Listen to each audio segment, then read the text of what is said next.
नमस्कार, जनवार्तामध्ये आपल्या सर्वांचं स्वागत। सर्वप्रथम पाहूया ठळक बातम्या।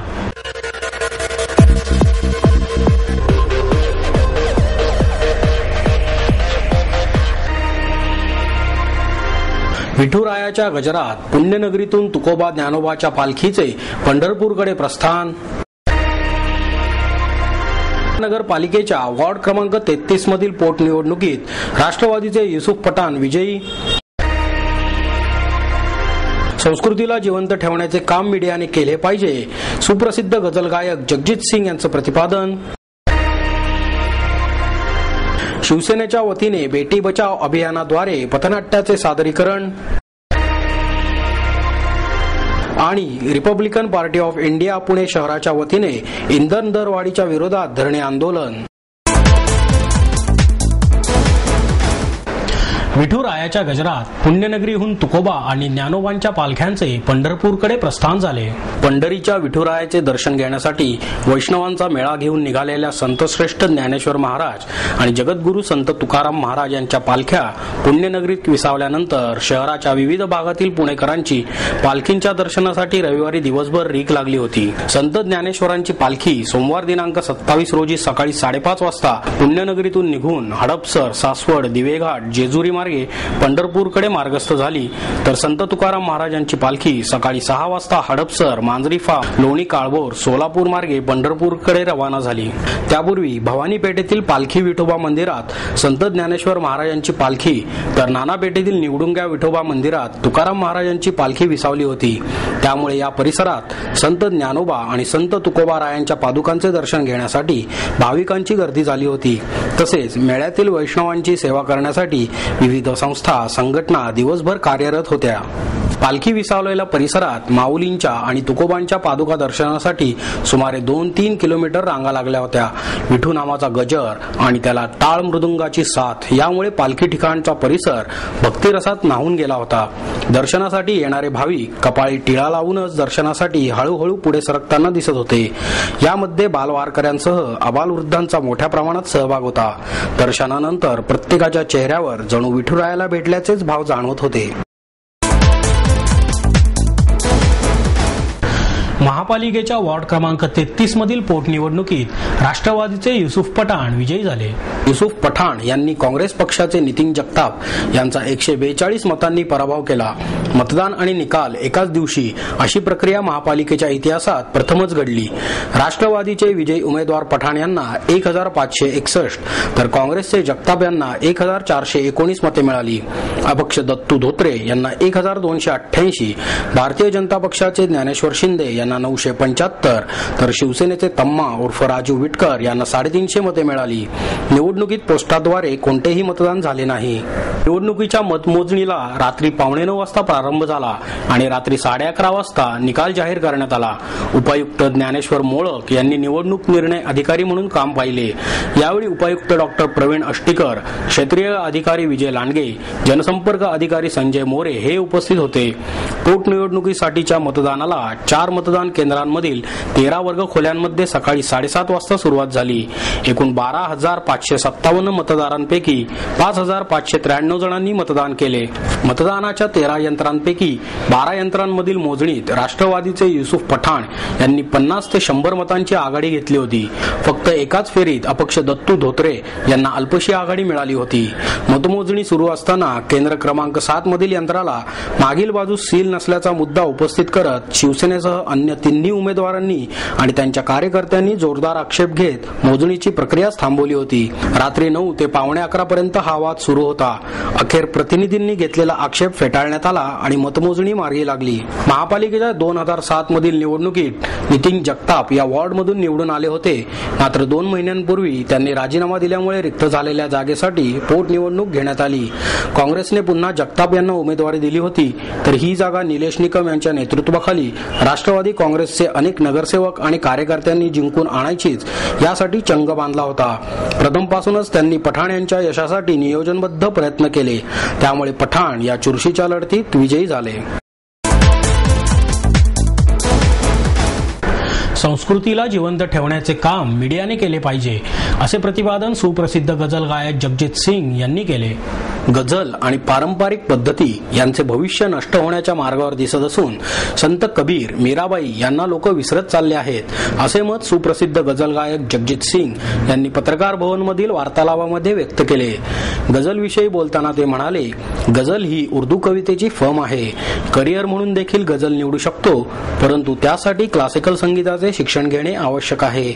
प्रादेशिक भाषेप्रमाणेच आपण हिंदी भाषेचे जतन करणे आवश्यक आहे, कारण हिंदी भाषा ही आपली राष्ट्रीय संपत्ती आहे. आजची गझल सर्वसामान्यांना कळण्यासाठी खूप साधी करण्यात आली आहे, कारण प्रत्येक गोष्टीत काळानुसार बदल होणे गरजेचे आहे असंही त्यांनी यावेळी सांगितले. गजल पोइट्री इतनी खूबसूरत है कि हमारी जो फिल्में भी बनती थी 40s, 50s, 60s तक 90% songs were on Urdu, on गजल फॉर्म. आप पुराने जितने गाने देखेंगे उनकी फॉर्मेट पूरी गजल की है. तो ये फॉर्मेट फिर पॉपुलर हुई. इसको देख के तलत महमूद फिल्मों में तो गाते ही थे, उन्होंने नॉन फिल्मी एल्बम शुरू किए. बेगम अख्तर आई सीन पे, KL सहगल की गजलें आई. फिल्मों के गाने छोड़ के उन्होंने गजलें गाई हैं, नॉन फिल्म गजलें, क्योंकि फॉर्मेट बड़ी पॉपुलर हो गई थी. और फिर मेहंदी हसन आए सीन पे, तो धीरे धीरे पॉपुलर होती गई, लेकिन वो एक लिमिटेड ऑडियंस में रहती थी. परफॉर्मेंस होती थी जैसे शिवसेनेच्या वतीने बेटी बचाव अभियानाद्वारे पथनाट्याचे सादरीकरण करण्यात आले. स्त्रीभ्रूण हत्या रोखण्याबाबत जनजागृती करण्यासाठी शिवसेनेच्या वतीने बेटी बचाव अभियान सुरू करण्यात आले असून पथनाट्य सादर करून हे अभियान राबवण्यात आले. शिवसेना आणि प्रबोधन पुणे यांच्या वतीने वारीत सहभागी झालेल्या वारकऱ्यांना पत्रके देखील वाटण्यात आली. शिवसेनेच्या पुणे जिल्हा संपर्क प्रमुख आमदार डॉक्टर नीलम गोरे यांच्या हस्ते या मोहिमेची सुरुवात करण्यात आली. स्त्रीभ्रूण हत्या ही समाजातील अत्यंत गंभीर समस्या बनली आहे. स्त्री आणि पुरुषांमधील प्रमाण हजारास 800 झाल्याचे दिसते.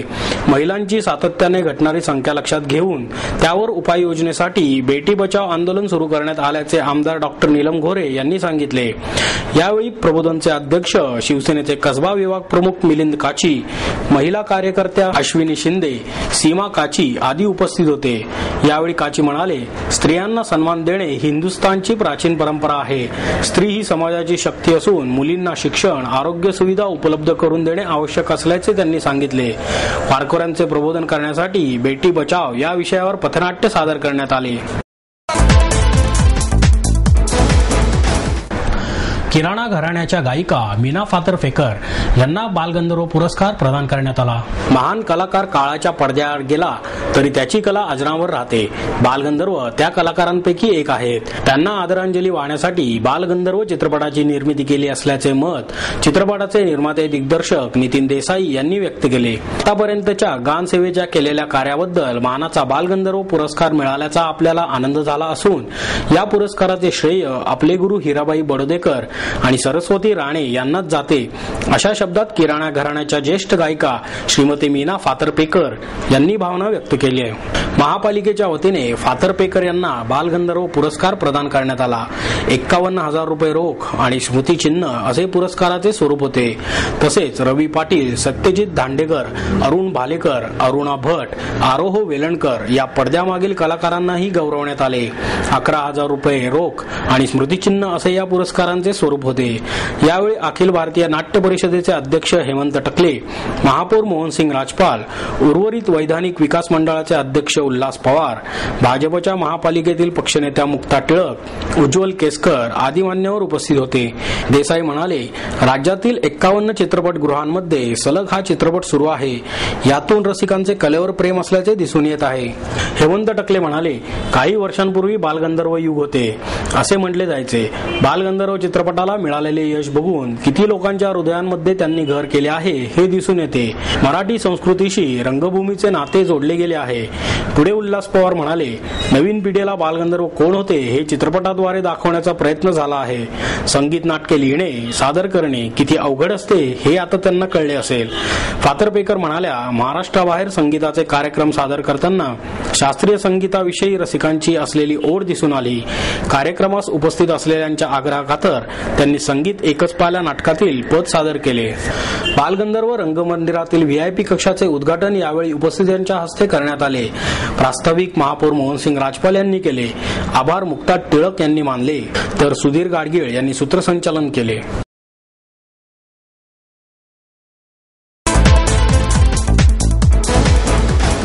Republican party of India Pune शहराच्या वतीने इंधन दरवाढीच्या विरोधात धरणे आंदोलन करण्यात आले.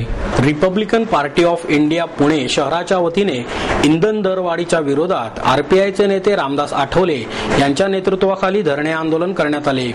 सामान्य नागरिकांच्या जीवनाशी खेळण्याचा प्रयत्न सरकार करीत आहे. या सरकारने महागाई कमी करण्याचे आश्वासन दिले असून सरकारला 2 वर्षात महागाई कमी करता आलेली नाही आणि ज्या सरकारला महागाई कमी करता येत नसेल त्या सरकारला सत्तेवर राहण्याचा अधिकार नाही असे आठवले यांनी यावेळी सांगितले. या देशातील 80% जनता गरीब आहे. या लोकांचे जगणे सरकारने मुश्किल करून टाकले आहे. याला विरोध करण्यासाठी अशा प्रकारची आंदोलने सुरू राहणार असल्याचेही आठवले यांनी यावेळी सांगितले.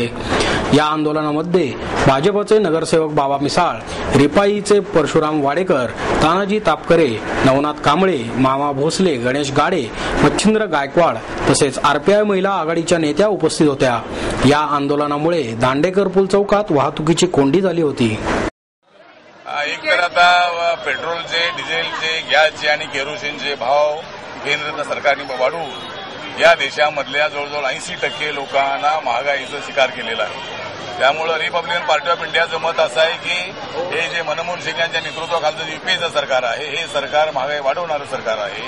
महागाई कमी करण्याचं आश्वासन दिल्यानंतर सुद्धा या सरकारला गेल्या 2 वर्षामध्ये महागाई कमी करता आलेली नाही. त्यामुळे जर सरकार महागाई कमी करत नसेल तर मनमोहन सिंग यांना सत्तेवर राहण्याचा कुठलाच अधिकार नाही.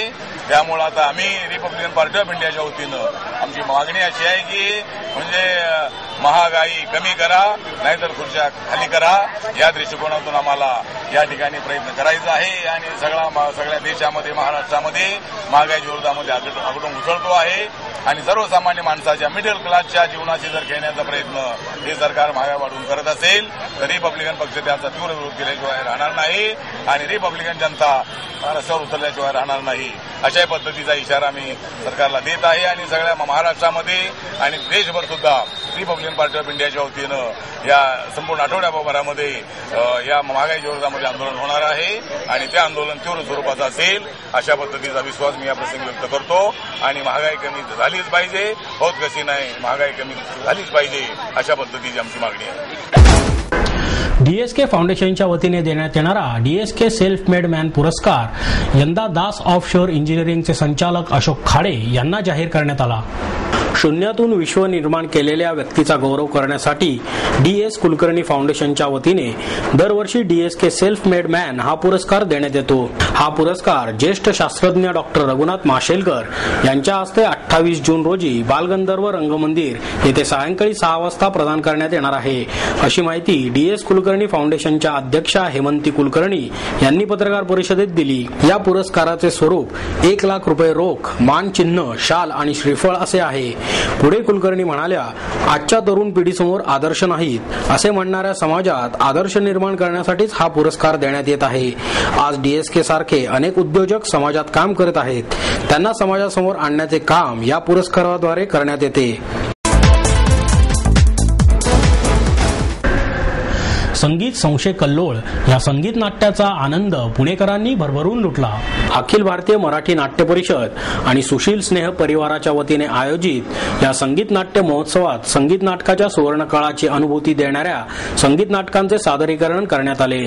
प्रसिद्ध शास्त्रीय गायक राहुल देशपांडे यांच्या राहे या संस्थेच्या वतीने संगीत संशय कल्लोळ हे नव्या संचातील नाटक सादर करण्यात आले. अश्विन शेठची भूमिका राहुल देशपांडे यांनी साकारली तर अमेय वाघ, दीप्ती माटे आणि प्रियांका बर्वे आदींनी आपला अभिनय आणि स्वरांनी रसिक श्रोत्यांची मने जिंकली. सर्व पुणेकरांनी यांचा आनंद घेतला. यावेळी ज्येष्ठ कलाकार, गायक आणि तरुण वर्ग मोठ्या संख्येने उपस्थित होता.